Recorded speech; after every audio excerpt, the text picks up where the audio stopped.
back to my channel. It's Epinine, aka Epi, and today I am coming at you with a video that's a little bit different than the ones I've done in the past.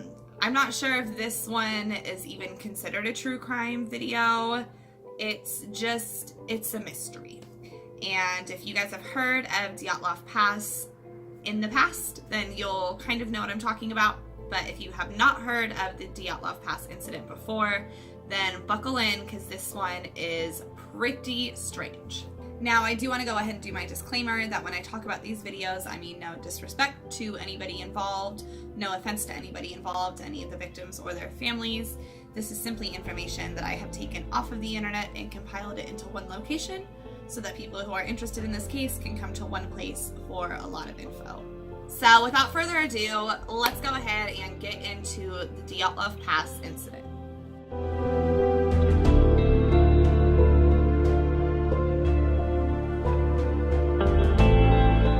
Now, the Dyatlov Pass incident refers to some unsolved and unexplained deaths that happened to a group of 9 experienced hikers who were hiking in the Ural mountain range, which is located in Russia. And they believe that these deaths occurred between February 1st and February 2nd of the year 1959. Now, the group's leader was named Igor Dyatlov, and that's where the Dyatlov Pass incident gets its name from. And he was leading a group of hikers. They were all grade 2 hikers. So they were pretty experienced, they knew what they were doing. It's not like any of them were unfamiliar with hiking, and all of them knew how to handle a situation if a bad situation were to arise while they were hiking. And this group was actually going on the hike so that they could get their grade 3 certification, which was the highest level that you could attain at that time. So they were going to be like top of the line hikers. So on January 27th of 1959, this group started off on their adventure. And at this point in time, the group had 10 different members. And I'm going to butcher their names here, but I'm going to try to read them off for you. But the group of hikers were Igor Dyatlov, Yuri Dorshenko, Ludmila Dubinina, Yuri Krivoshenko, Alexander Kolevatov, Zinaida Zolmogorova, Rustin Slobodin, Nikolia Thibo-Brinoles, Simon, who went by Alexander Zolotaryov, and Yuri Yudin. So this was the group of hikers, and they were all going out together. Now, like I said, they left on January 27th, and actually on January 28th, one of the hikers, Yuri Yudin, who was 21 at the time of the incident, actually fell sick. So at this point, Yuri departed from the group and he went back home. Now, because of pictures and diaries, the investigators who showed up at the scene after everything happened were kind of able to put together an idea of what happened to these hikers. So I'm going to go ahead and kind of explain that timeline for you. Now, on the 31st of January, it's believed that the hikers arrived to an area and decided to set up camp and just kind of get ready for their last leg of the hike. They had stored surplus food and supplies in the forest around them, and then they were planning on retrieving all of those items on their way back. So they were going somewhere and then they left stuff so that they could get it on their way back. So on February 1st, the group of hikers started to travel across the area of land that became known as Dyatlov Pass, and this was just a pass in the mountains. Originally, their plan was to go as far as they could that day and then set up camp at the end of the day. But they started to realize after a while that because of inclement weather conditions and because of just a lot of snow, that they actually had veered off of their original plan a little bit. So they just decided at that point to stop, set up camp where they were, and just stay there for the night instead of trying to get back where they were originally trying to go. According to Yudin, the only surviving member of this original expedition group, he believes that Dyatlov probably just didn't want to lose the headway that they had made, so instead of backtracking, they decided just to stay where they were. And at this point, it's pretty unclear exactly what happened to the group of hikers and what caused all of their deaths. And it actually took a couple of days for people to realize that this group was actually missing. Originally, when they started hiking, they said that they were going to send out a telegram on February 12th, and if nobody had heard from the group by February 12th, that they should start sending people out. However, when February 12th came and passed, people weren't actually that concerned. They figured maybe it was the weather, maybe there's just a little bit of delays. This is a group of very experienced hikers. I'm sure they're fine. So they decided just to wait a little bit longer. However, when nobody had heard from the group by February 20th, people started realizing something is probably actually really wrong with this group and we need to figure out what's going on. So at that point, a group of people were sent out to go search and look for the group of hikers. And it actually became such an intense search that later the military and helicopters were actually sent out to go help. And it was on the 26th of February that the campers' tent was found. And this is when the mystery just started, and this is where things start to get really, really weird, you guys. So when the investigators found the tent, it was kind of ripped down and halfway covered with snow, and they discovered that it had actually been cut from the inside out. And inside of the tent were a lot of the hikers' shoes and some of their personal belongings, but there wasn't a whole lot because, as I mentioned, they left a lot of their supplies behind with the intention of getting it on their way back. There were 8 or 9 sets of footprints that could be followed to a nearby woods, and in the footprints it was easy to tell that the hikers were either barefooted or just wearing socks, but that none of them were actually wearing shoes. And in addition to that, on the edge of the forest, the investigators were able to find what they believed was the remains of a fire. And next to the remnants of the fire, they found the first 2 bodies. And those were Krivonoshenko and Doroshenko, both of which had no shoes on and were wearing only their underwear. So they were by a fire trying to stay warm. They did not have shoes on and they were not dressed.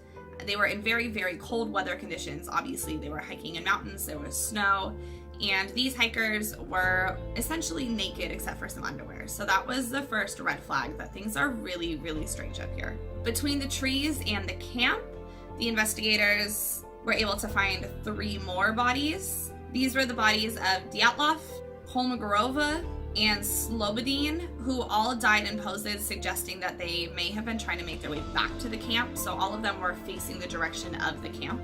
And they also were not properly dressed for the weather conditions either. Now, the other 4 hikers, it did take them a couple months to find the bodies, unfortunately, because of how much snow was up there. So those bodies were not found for several months. Due to that, they had to wait for the snow to melt. So their bodies were actually discovered on May 4th of that same year, so several months later. Now, these 4 hikers seemed to be better dressed than the other hikers, but the creepy thing is that they were dressed in the other hikers' clothing. Zolotaryov was wearing a fur coat that belonged to one of the other hikers, and Dubaninas was wrapped in a pair of trousers that belonged to another hiker, but still none of them had any shoes on at all, which is so strange considering how cold it is. I would not want to go outside barefoot unless I absolutely had to. Now, originally when the first hikers were discovered, people thought maybe there was an avalanche, maybe there was just something that happened involving the weather, and that's what caused the death of these hikers. But once the final 4 hikers were found is when things started to get a little bit more confusing. 3 of the 4 hikers had fatal injuries and actually did have physical damage. One of them had major skull damage, and then 2 of them had major chest fractures. And according to the examiner, the chest fractures had so much power that it would have had to have been like the equivalent of a car accident or something to cause that sort of damage.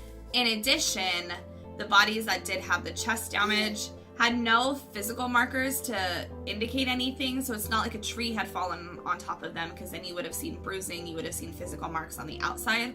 From the outside, they looked okay. All of the damage was just internal, which was really, really bizarre. The one hiker who was the exception to that was Dubanina. She did have other major physical injuries, including missing her tongue, her eyes, part of her lips, some of her facial tissue, and some of the fragments of her skull. Now, it is important to note that she was found facing down in a river, so it's believed that a lot of the body parts missing could have just been where the body had essentially putrefied and kind of rotted away in the water. So it's not crazy to think that pieces of it may have just floated away, as gross as that is. But it was determined that 6 of the hikers had died just purely from hypothermia, and then the other 3 from those injuries. We talked about the skull and the chest fracture injuries. But the hard part is there is no indication as to what happened. Why were all of these hikers wearing such little clothing? Why were the physical injuries there? What could have happened to have caused those chest fractures and that skull fracture without causing physical damage on the outside? There were just a lot of questions, and with every body found and everything that they figured out, it only led to more and more and more questions and no answers whatsoever. So at the time, it was actually determined that all of the hikers had died from a compelling natural force. that's just what it was called, which is basically their way of saying we have no idea what happened to these hikers. They were experienced, they should have known what they were doing, but for some reason, all of them ended up dead, and we have no idea why. So now we're going to go ahead and dive into some of the theories of what people think could have happened and what people think could have caused this. Now, the first theory, and what a lot of people tend to think what happened, is an avalanche. Benjamin Radford, who is an American skeptic author, really seems to believe that an avalanche is the most likely theory. He believes that the group woke up either shortly before the avalanche happened or as the avalanche was happening, and that's why they rushed out of their tent so fast. They just cut their way out. They ran out in whatever they were wearing, and that's unfortunately how they died, was they were just trying to escape from an avalanche. He thinks that the group, because it was so dark and it could have happened in the middle of the night when they were all sleeping, had just separated into groups because they were trying to flee so fast, and that's why they found the bodies in different areas as opposed to all being grouped together in one place. And it said that an avalanche in that area could have been up to 13 feet of snow, so that definitely could have been enough to cause the physical injuries that happened as far as the chest and the skull damage. However, to play devil's advocate on that, people say that an avalanche just doesn't really seem quite as likely because there just weren't any signs of an avalanche happening in that area after the investigators came to look at it. Avalanches tend to leave patterns, they tend to leave debris through their path, and that just wasn't the case in this situation. In addition, over 100 expeditions have been done in the same area since the Dyatlov Pass incident, and there have not been an avalanche for any of those hikers. And this just wasn't really the time of year that it seemed really likely for it to happen. Now, another theory that somebody named Donnie Icar proposed was infrasound. Now, what exactly is infrasound? Now, I'm not a scientist, so I'm not going to be able to explain this in great detail to you guys. But essentially what he thinks happened is that the wind was traveling through the mountains in such a way that it was making a really weird sound. And he believes that this sound could have just been in the right register or the right pitches to essentially just drive these hikers crazy. So what he thinks happened is that these infrasounds started happening and that the groups just fled to get away from the sound. They didn't know what the sound was, but they knew they didn't like the way it was making them feel, or they didn't like their reaction to the sound. So they just fled as quickly as they could, and that they fled as far as they had to in order to get away from the sound. Or what they think could have happened with the last 4 hikers was that they were fleeing so fast that they actually had just fallen down a little ravine kind of, and then that's what caused their death. However, once again, there's been a lot of expeditions out to the same area and nobody has experienced these weird infrasounds. So I don't know if that theory is that plausible either. Now, another theory is that there was military testing happening in this area, and that unfortunately these hikers got caught up in the middle of that. The theory says that the hikers would have awoken in the middle of the night in a really panicked state because they were hearing these military tests going on around them. People think that the hikers could have been paralyzed by something called parachute mine concussions, which I'm not totally sure what that is, and that this could have been what caused them to be fatally injured. I guess parachute mines explode in the air, obviously parachute, and that they do let off a lot of pressure, so that maybe could have been enough pressure to have killed the hikers. I don't know, this whole theory just seems a little bit weird. It's not crazy that there could have been military testing done, but I don't know about mines in the air being able to cause enough force to kill somebody. But it is really, really important to note that some of the clothing that was found from the hikers actually was discovered to be radioactive.